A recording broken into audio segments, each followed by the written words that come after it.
Okay, today I'm going to show you guys how to make a DA interface pad, 6-inch, one similar to this. The only difference is mine doesn't have the holes. You can cut out your holes with a paper punch or however you think you can do it. I use just the regular 6-inch, this is 600 grit, sticky or Velcro paper. Anyway, I bought this stuff here at Walmart for $8. It's foam cushion, 16-inch round by 1 inch. And there's 4 of them. And you start by cutting out your circle. I just laid my sandpaper on there. Trace it with a marker. And I cut it out. Now the good thing about this stuff, I already have it on my DA. The good thing about this stuff is you could just put it on your Velcro backed DA. You don't even have to put any Velcro on it. And then I put the sticky back paper on this. This is 400, but you get the idea. You can go as far as putting Velcro on. I'll show you that.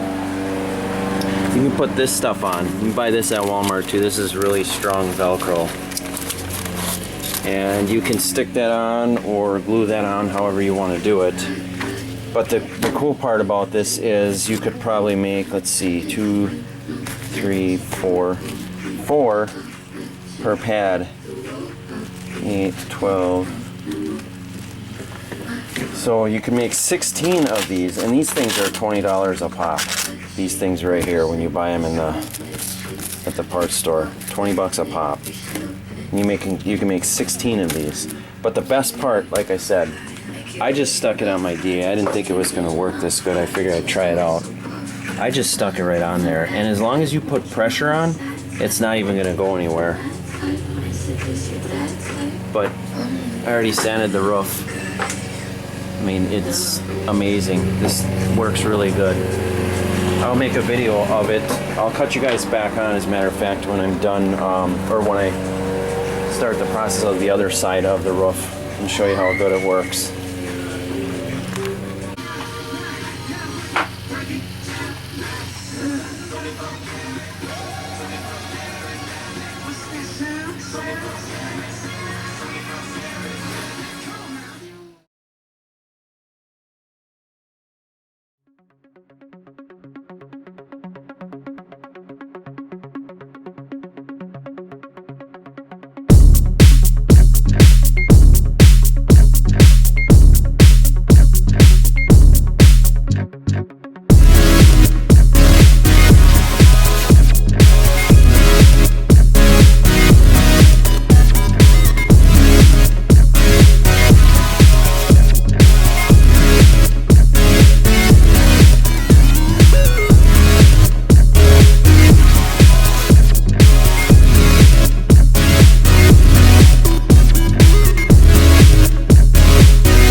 Here's the roof. And this only took me, man, I don't know, 15 minutes. 15 minutes aside, so figure about a half hour for the roof. But look how close. That's the difference with this, the way I did it. With this interface pad that I made. You can get real tight to the edges. You wouldn't want to do that with this $20 pad. But now with this cheap one, it doesn't matter. That's the cool part about this. If it gets tore up, you just cut a new one out. So, that is that, and a little bit of story, little bit of backstory, I guess, about this car. The reason I'm redoing this roof is this car was a nightmare. I had to paint this twice. In my other video, you'll see that I put 2 paint jobs on it. Let me turn this down for a minute. What happened was, I shot it with a flake, like you'll see in my other video, and the heat and humidity just skyrocketed, and I just couldn't bury the flakes fast enough.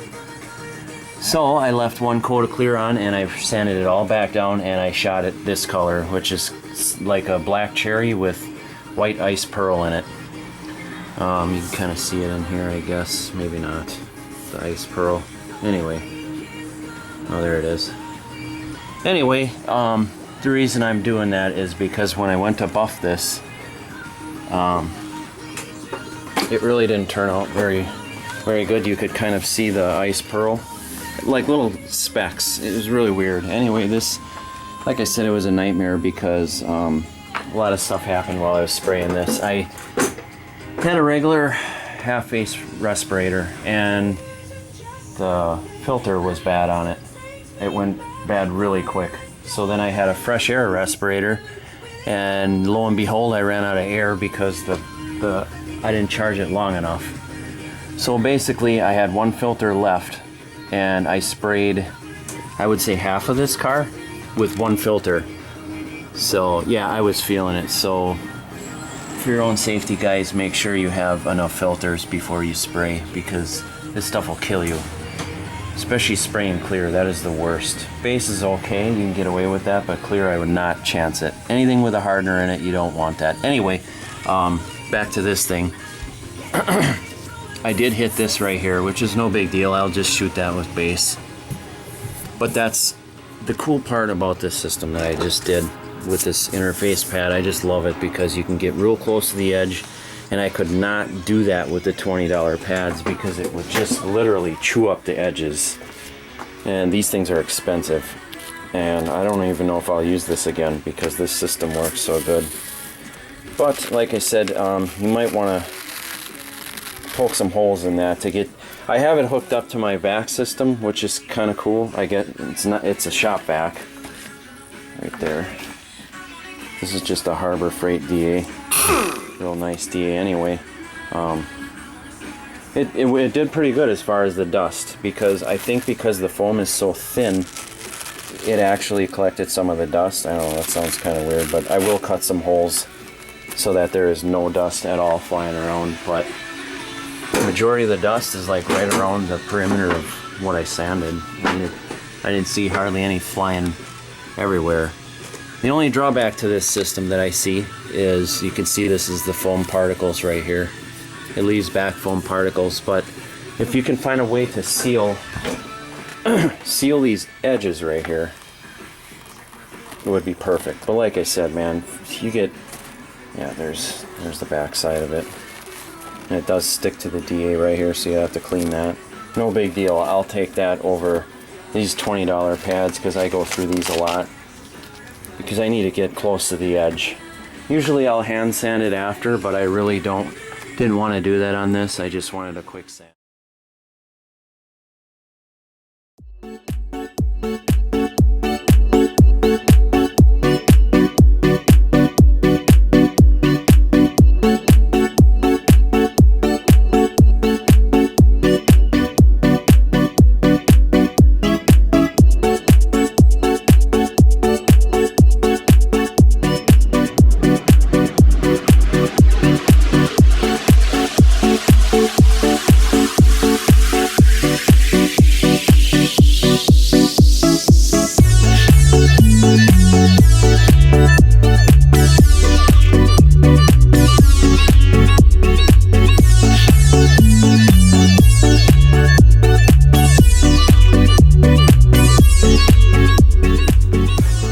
figured instead of buffing it out, I would just sand it with sandpaper and then do a flow coat, because I hate buffing.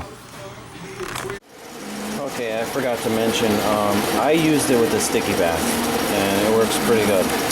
But, take this off, sorry about the camera. I put this on right here, and I'm just laying it on there, and then pushing it down, and I'm guessing it'll work. It seems to grip it pretty decent, so that's another good thing about this, is that it seems like it'll work with either hook it or the stick it sandpaper, so that's another plus.